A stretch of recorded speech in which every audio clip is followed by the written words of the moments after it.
உத்தரப்பிரதேச மாநிலம் வாரணாசி தொகுதியில் பிரதமர் மோடி பின்னடைவை சந்தித்திருக்கிறார். காங்கிரஸ் வேட்பாளர் அஜய் ராய் 6000த்திற்கும் மேற்பட்ட வாக்குகள் வித்தியாசத்தில் முன்னிலையில் இருக்கிறார்.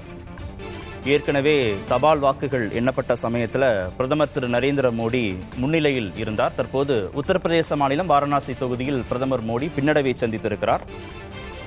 அவரை எதிர்த்து போட்டியிட்ட காங்கிரஸ் வேட்பாளர் அஜய் ராய் 6000த்திற்கும் மேற்பட்ட வாக்குகள் வித்தியாசத்தில் முன்னணியில் இருக்கிறார்.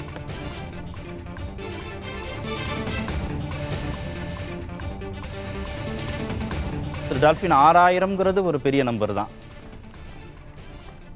இது பாப்போம். இது முதல் சுற்றுல வந்திருக்குன்னு நினைக்கிறேன். முதல் சுற்று முடிவுல பெர்செப்ஷன் கேம் நம்ம பேசிட்டு இருக்கோம் இல்லையா? இந்த மூன்று தேர்தல்கள்லயும் மோடி பின்னடைவு அப்படின்னு எங்கேயுமே பார்க்கல, திடீர்னு வருது. பரவாயில்ல. இந்திய கூட்டணிக்கு ஒரு தற்காலிக மகிழ்ச்சியா இருக்கும். இந்த செய்தி உண்மையாக இருந்தா பரவாயில்ல. இன்னும் ஒரு 2 மணி நேரம் போகட்டும். முதல்ல இந்த சகோதரி அவர் சொன்னாங்க இல்லையா, இது மாதிரி நான் சார்ட்ட பேசிட்டு வந்து வரணும் உங்ககிட்ட வரணும். நான் பிரதமர் பின்னடைவுங்கிறதுனால சரி, அது குறித்து அங்க என்ன வாரணாசியில வந்து இந்த கிராமங்கள் தத்தெடுப்பு, அவர் அங்க செய்வதாக சொன்ன நலத்திட்டங்கள், அது குறித்தெல்லாம் சில காணொலிகள்லாம் அந்த சமயத்துல வந்தது.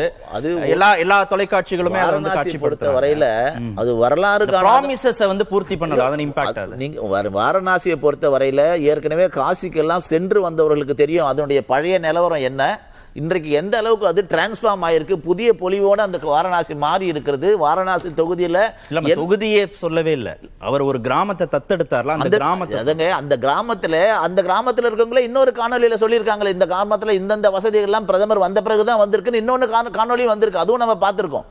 எல்லா இடத்துலயுமே இருக்கிறாங்க, எதிர்கட்சியில இருப்பாங்க. அது முழுக்க அப்படியே 100 விழுக்காடு பிரதமருக்கு ஆதரவா தான் இருப்பாங்க. நாம எப்படி எதிர்க்க முடியும்? ஜனநாயக நாட்டுல பேட்டி கொடுக்கிறவர் காங்கிரஸ்காரரா கூட இருக்கலாம், நிச்சயமா எதிர்த்து. சரி, உங்களுக்கு ஒரு தற்காலிக சந்தோஷம்?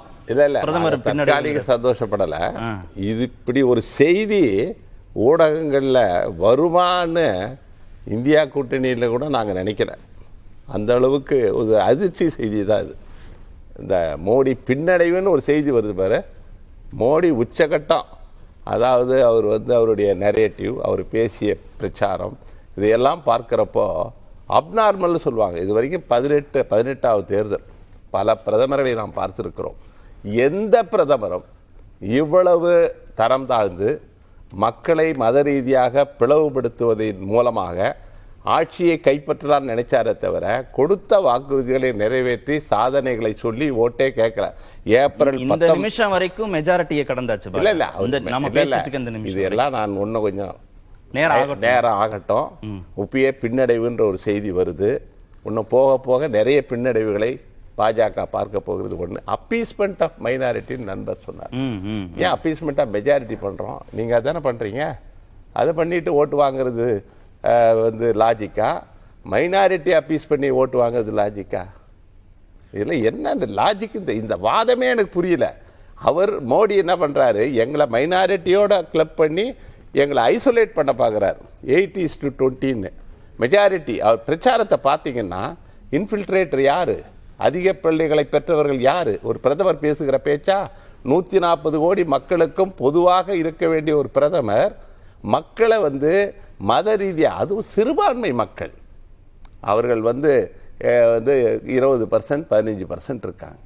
அவர்கள் மீது நீங்கள் அனுதாபம் காட்டணும். அவருடைய வாழ்க்கை முறை, அவர்களுடைய வறுமை, அவர்கள் மிக மிக பின்தங்கிய, பாகிஸ்தான் பிரிவினைக்கு பிறகு நிராயுதபாணிகளாக இந்த நாட்டிலே தங்கியவர்கள். அவர்கள் எந்த சச்சார் கமிட்டி ரிப்போர்ட் பார்த்தீங்கன்னா அவங்க எம்ப்ளாய்மெண்ட்லாம் 3% கூட இல்லை. அவர்களுக்கு நாங்கள் வந்து வாக்குறுதி கொடுக்குறோம், அவங்கள உயர்த்துறோம், போகிறோம் வரேன்னு சொல்கிறாங்க. என்ன தவறு இருக்க முடியும்? ஒன்று. ரெண்டாவது, ஒரு நரேட்டிவே கிடையாது மோடி. நான் மறுபடியும் பரப்புரைக்கு போக விரும்புகிறேன். அந்த கட்டத்தை தாண்டி வந்துட்டோம். இந்த தேர்தலை பொறுத்தவரை நாங்கள் 295 எங்கள் இலக்கு. மேலே போகக்கூடிய வாய்ப்பு இருக்குது. இப்பயே இதுவே நரேந்திர மோடி எங்களை சொன்னது 42 தான் சொன்னார். அது என்ன அந்த பேச்சு இருக்குல்ல, அது பேசுகிற துணி, இந்த ஆணவம் இதுவரைக்கும் எந்த பிரதமரிடையும் நான் பார்த்தேன். 17 வருஷம் ஜவஹர்லால் நேரு பிரதமராக இருந்தார். அவரெல்லாம் இப்படி பேசுனதில்லை. இந்திரா காந்தி கூட எமர்ஜென்சி பெரிய இது அவரே நடத்தின தேர்தலில் அவரே தோற்கடிக்க